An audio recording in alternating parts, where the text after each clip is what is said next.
21 मई साल 2025 को बिहार के औरंगाबाद में एक शादी हो रही होती है। लेकिन इस शादी में जो लड़की है, यानी जिसकी शादी कराई जा रही है, वो बार बार मंडप से लेकर वरमाला तक के दौरान सिर्फ अपने फूफा से बात कर रही होती है। और इस दौरान वो कंटिन्यू उनसे बातें करती रहती है, लेकिन जब उसका पति उसकी तरफ देखता है तो वो चुप हो जाती है।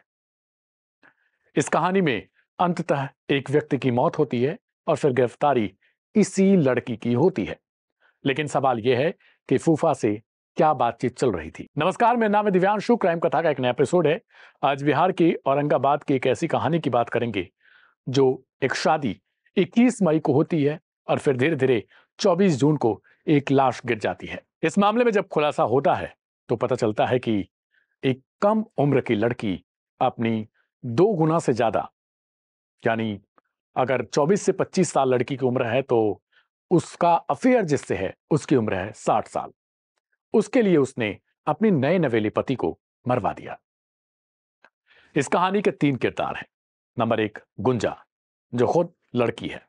नंबर 2 प्रियांशु उर्फ छोटू, जो पेशे से एक जमींदार है, जिसके पास 60 से 70 बीघा जमीन है और खेती करवाने का काम करता है। और नंबर 3 पर है लड़की का फूफा, जिसकी उम्र है 60 साल। नाम है Jeevan Singh. Aim right, achieve big. At KR Mangalam University, we provide you the platform to turn your dreams into reality. At KR Mangalam University.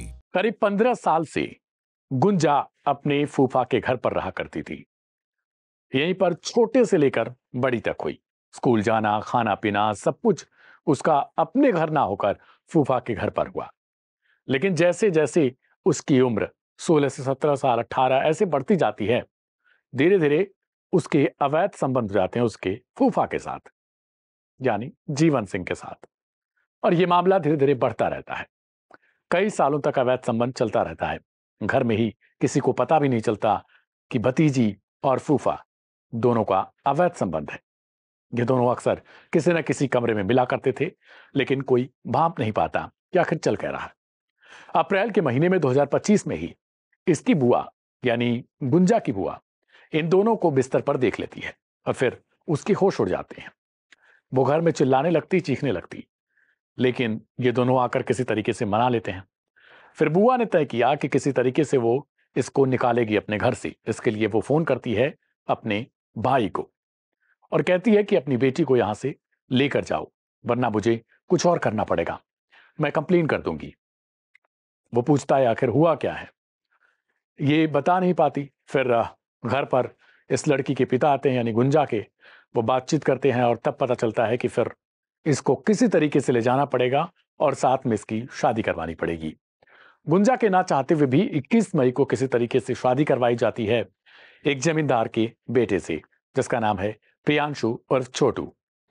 लेकिन फूफा भी लखपति था, क्योंकि डाल्टनगंज में उसका बस का कारोबार था और ये चाहती थी कि किसी तरीके से इसकी शादी कैंसिल हो जाए।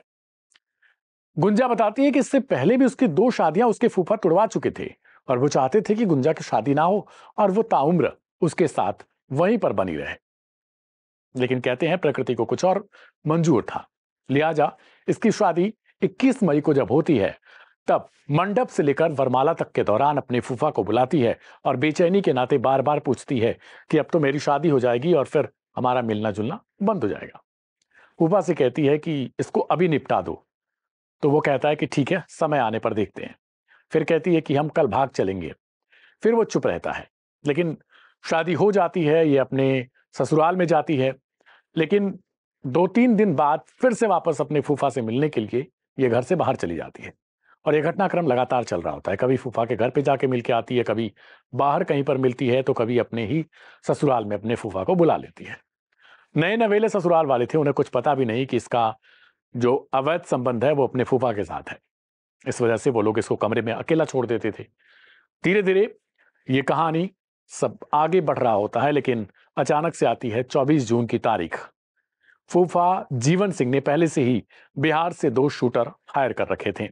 शूटर्स के नाम है जयशंकर चौबे और मुकेश वर्मा। इन दोनों को 24 जून को यह काम सौंपा जाता है। दरअसल 24 जून को प्रियांशु और छोटू चंदौली अपने रिश्तेदारी में गया था। वाराणसी से बगल में सटा हुआ जिला है चंदौली। उस दिन वो ट्रेन से रात में लौट रहा होता है अपने घर के लिए बिहार, औरंगाबाद। लेकिन जब वो ट्रेन से उतरता है औरंगाबाद में, तो फोन करता है अपने गांव वाले 2 साथियों को। वे लोग बाइक से इसे लेने के लिए स्टेशन जाते हैं। इस दौरान इसकी बातचीत लगातार अपनी पत्नी गुंजा से हो रही होती है, यानी पति की, प्रियांशु की। और गुंजा बड़े ही चालाकी से इससे लोकेशन पूछते रहती है कि कहां पहुंचे, मुझे चिंता हो रही है। लेकिन दूसरी तरफ गुंजा इन्हीं दोनों शूटर्स को वो लोकेशन शेयर कर रही होती है। और जैसे ही वो अपने घर के करीब पहुंचने वाला होता है, उससे कुछ किलोमीटर पहले ही उसे गोलियों से भून दिया जाता है। इस दौरान जो गांव के दोनों लड़के थे, वो किसी तरीके से इसे बचाकर लेकर जाते हैं हॉस्पिटल में, लेकिन वहीं पर एडमिट रहने के दौरान ही इसकी मौत हो जाती है। अब गुंजा रोने धोने का नाटक करती है। इतने में ही पुलिस को खबर जो गांव के 2 लड़के थे उन्होंने दे दिया, और उसके बाद पुलिस आती है। पुलिस सबसे पहले प्रियांशु के फोन को चेक करती है, कॉल डिटेल चेक करती है। उस दौरान पता चलता है कि इसकी बातचीत गुंजा नाम के किसी लड़की से हो रही थी। गुंजा को पता किया जाता है तो पता चलता है ये पत्नी है। गुंजा का फोन मांगा जाता है। पुलिस वाले जब मांगते हैं तो वो अपना फोन देने से इनकार कर रही होती है, लेकिन पुलिस वालों का शक उस पर गहरा जाता है और फिर कड़ाई से वो फोन लेकर पूछताछ करते हैं और पता चलता है कि इसकी 50 से ज्यादा बार बातचीत किसी शूटर से हो रही थी। और फिर गुंजा ने रोते रोते अपनी सारी गलतियों को स्वीकार कर लिया। गुंजा कहती है कि वो अपने फूफा के बगैर नहीं रह पाएगी, भले ही उनकी उम्र इससे 2 गुने से भी ज्यादा हो, लेकिन वो उनसे प्रेम करती है। और प्रेम अंधा होता है, उम्र नहीं देखता, और अंधे प्रेम ने ही अपने पति को मरवा दिया। अब सुनवाते हैं आपको एसपी उनकी तरफ से क्या कुछ कहा जा रहा है। अग्रतर अनुसंधान में यह बात सामने में आई कि गुंजा देवी का अपने सगे फूफा से पूर्व से अनैतिक संबंध चला आ रहा था। दोनों शादी नहीं करना चाह रहे थे। उसके फूफा जी के द्वारा पूर्व में कई बार गुंजा देवी के शादी को तोड़ दिया गया था, लेकिन अंततः गुंजा देवी की शादी उसके पापा के जोर से मृतक के साथ हो गई। गुंजा देवी और उसके फूफा जी जीवन सिंह के द्वारा लड़के की हत्या करने का निर्णय लिया गया। जीवन सिंह के द्वारा कुछ हथियारबंद युवकों को हायर किया गया, जिनके द्वारा गोली चलाई गई। गुंजा देवी के द्वारा युवक का लोकेशन दिया गया कि कब वो कहाँ किस ट्रेन से उतरेगा, और हायर किए गए लड़कों के द्वारा उक्त रात को उस घटना को अंजाम दिया गया। इस संबंध में अभी 3 गिरफ्तारी हो गई है। गुंजा देवी की गिरफ्तारी हो गई है एवं 2 अन्य अभियुक्त जो इस घटना में शामिल थे उनकी गिरफ्तारी हो गई है। एक का नाम मुकेश शर्मा है, दूसरे का नाम जयशंकर चौबे है। ये दोनों जिला गढ़वा, राज्य झारखंड के रहने वाले हैं, और गुंजा देवी की गिरफ्तारी हुई है। जीवन सिंह जो है वो फरार है एवं इस घटना में अन्य संलिप्त अभियुक्त भी अभी फरार चल रहे हैं, जिनकी जल्दी गिरफ्तारी कर ली जाएगी। दिन पर दिन होते ऐसे मामलों से कहीं ना कहीं शादी के बाद के जो रिश्ते हैं उनसे अब जो युवा है उनका भरोसा उठता जा रहा है, चाहे वो लड़की हो या फिर लड़के। हर उम्र में, हर तरीके के, हर पड़ाव पर कुछ न कुछ ऐसे केसेस आ रहे हैं जिसमें या तो पत्नी को मार दिया जा रहा है या फिर पति को मौत के घाट उतारा जा रहा है, और शादी के बाद वाले अफेयर इसके कारण बन रहे हैं, चाहे वो अफेयर घर में हो या फिर बाहर किसी और से। परिवार वाले इसमें कुछ नहीं समझ पा रहे हैं कि उन्होंने जो शादी जोर जबरदस्ती से करवाई वो सही था या फिर गलत। मैं नाम है दिव्यांशु, मिलेंगे सोमवार को एक नए एपिसोड के साथ। तब तक के लिए दीजिए इजाजत। अपना अपनों का बहुत ख्याल रखिएगा। शुभ रात्रि, नमस्कार।